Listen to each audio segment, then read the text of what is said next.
Salut à tous, aujourd'hui j'accueille dans le studio William de l'association Epiboujou. Bonjour, merci. Bonjour et bienvenue sur Westrack. On a déjà parlé sur Westrack de ce concept d'épicerie en vrac et éco-friendly qui se situe à Montivilliers. Exactement, on a une remorque magasin et bientôt un camion qui va sur tous les marchés de l'agglomération du mardi au samedi matin. Au plus près de chez vous, vous proposez des produits en vrac, en circuit court si c'est possible, directement près de chez vous. Pour rappel, comment avez-vous rejoint ce concept ? Alors plus que de l'avoir rejoint, on l'a initié tous les quatre avec Thomas et Céline et Marjorie. Nous sommes deux couples à l'origine de ce projet. C'est une reconversion et on voulait avoir un quotidien qui ait du sens, qui nous motive à titre personnel et professionnel et de nous, à notre niveau, faire notre part. Epiboujou, ce n'est pas seulement une épicerie en vrac, mais aussi un moyen pour vous de sensibiliser le public à cet univers. Quel genre d'ateliers sont proposés ? Alors, dans le contexte actuel, c'est un petit peu compliqué. C'est une activité qu'on n'a pas complètement délaissée, mais c'est vrai que c'est assez épisodique. Et donc, on propose des ateliers do-it-yourself auprès de particuliers, ou aussi un accompagnement, un mode de vie zéro déchet, une sorte de petite audit conseil qu'on peut venir faire chez vous en vous donnant des bons tuyaux, des astuces. On a souvent un blocage aussi par rapport au prix parce que on peut penser parfois à juste titre que c'est plus cher, mais on se rend compte que de consommer en vrac, de consommer local, de consommer les justes quantités dont on a besoin et de pas acheter de trop, souvent on arrive aussi à faire des économies. Donc c'est toute cette démarche-là qu'il faut essayer de passer auprès du public. Et puis on a aussi un rôle on peut intervenir auprès d'entreprises, pareil pour des petits cafés ateliers, cafés débats entre équipes, un peu dans des formats team building, et d'essayer d'animer un temps un peu convivial autour de l'écologie, du développement durable, ou sur une thématique que l'entreprise essaye de travailler à son niveau. Donc voilà ce qu'on peut faire en termes de sensibilisation. Et c'est important pour vous de partager votre amour de l'éco-friendly et du local avec les Havrais ? Notre mission, la mission qu'on a confiée à la coopérative Epiboujou, c'est de démocratiser le mieux consommé. Donc ça fait un peu tout dire et rien dire, mais l'enjeu, c'est vraiment d'accompagner la population havraise dans sa transition, à faire sa transition vers une consommation plus respectueuse de l'environnement et de l'humain. Donc ça passe par des produits moins emballés dans du plastique, donc pas du tout emballés dans du plastique, des produits plus locaux, moins de produits transformés, plus de choses à recuisiner chez soi. Voilà, il y a tout cet apprentissage aussi, on parlait de sensibilisation, et ça passe aussi par effectivement cuisiner davantage. Parfois, il y a des choses assez compliquées, mais il y a aussi beaucoup d'ingrédients qu'on connaît mal et qui ont besoin d'être remis au goût du jour un petit peu. Et vous parliez justement des ateliers de construction de mobilier, un petit peu do-it-yourself.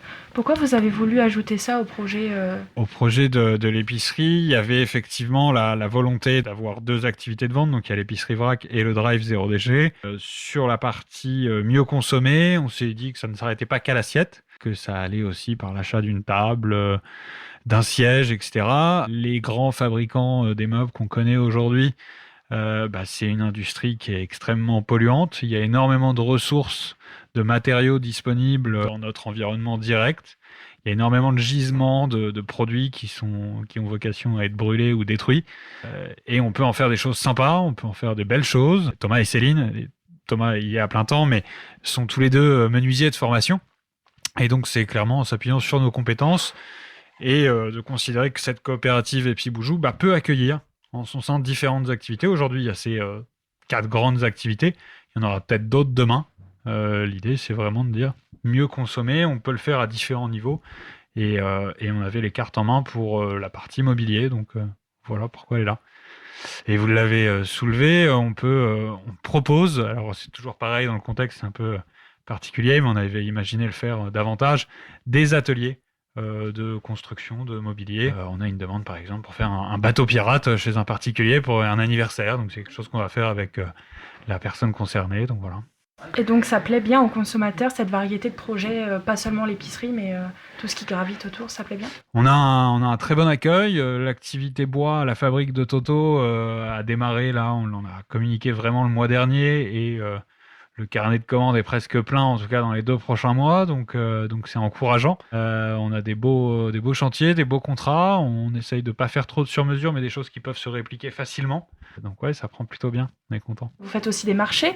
Est-ce qu'il y a une différence de consommation et de demande des consommateurs? Non, nous, on change pas notre offre de toute façon. Il n'y a pas un endroit où on va avoir une offre différente quand on se déplace. Sur la partie marché, donc on fait 8 marchés dans la semaine aujourd'hui. Il y en a qui fonctionnent mieux que d'autres, mais ce sont toujours les mêmes produits. Et sur la partie drive, on a un peu plus de deux fois plus de références que dans l'itinérance. Donc on a une gamme un peu plus large, forcément. On a un accueil positif parce que les gens sont en attente aujourd'hui de ne plus consommer du suremballé, du trop transformé, d'essayer de consommer plus local. Donc ça, on a un accueil positif. Le confinement a eu un effet un peu l'année dernière. Je ne sais pas si c'est forcément bien ancré. On voit, et les échanges qu'on peut avoir avec d'autres acteurs, c'est que tout le monde est quand même revenu très vite à ses petites habitudes.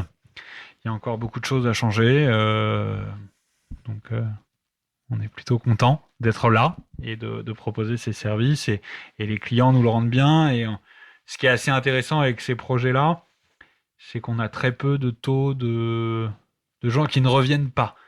C'est-à-dire qu'une fois que vous êtes passé au vrac, vous n'allez pas retourner dans une grande surface, acheter du suremballé. À un moment donné, c'est que vous avez fait un cheminement.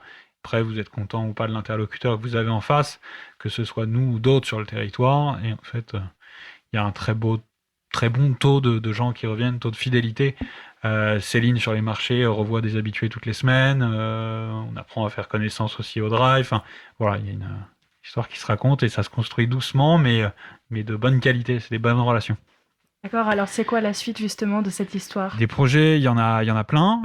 L'enjeu premier, là, courant avril, pour ce printemps, ça va être de structurer un peu nos activités. Ça va passer par des recrutements. A priori 2 à court terme. Je ne peux pas en dire beaucoup plus tout de suite, mais on est en train de réaliser les fiches de poste.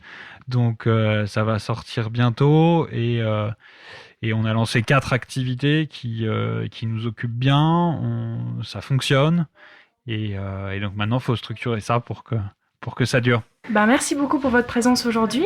Alors on le rappelle, on peut retrouver donc la boutique à Montivilliers. Oui, alors la boutique qui est en drive, hein. Attention, on ne peut pas venir faire ses courses en direct. Au Fort de Tourneville le mercredi après-midi. Exactement. Pour les habitants du quartier, on s'était dit qu'il n'y avait pas grand-chose en ville haute, donc vous avez une épicerie vrac en ville haute aujourd'hui, tous les mercredis après-midi, qui vient à vous. Et aussi une présence sur les marchés. Merci beaucoup. Merci.